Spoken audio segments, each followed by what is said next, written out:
Social Grow, what's going on? Green Clouds here. About to drop my Medman brand West Coast Sour Diesel.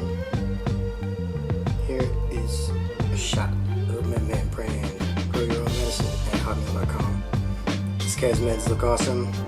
We hit us up with 4 strains, and I grabbed the West Coast Sour Diesel, and then there's also the Purple Painkiller, the Silver Skunk, and the Rockstar Kush. A few other growers on there. There's 8 growing along with me.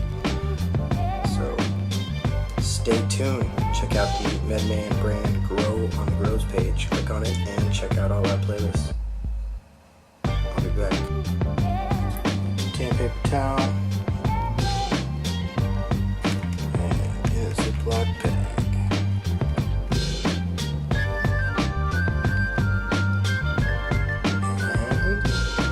Off into a dark, warm place. Check back in a little bit. Here we are after a little longer than 24 hours with the West Coast Sour D. It's a Medman brand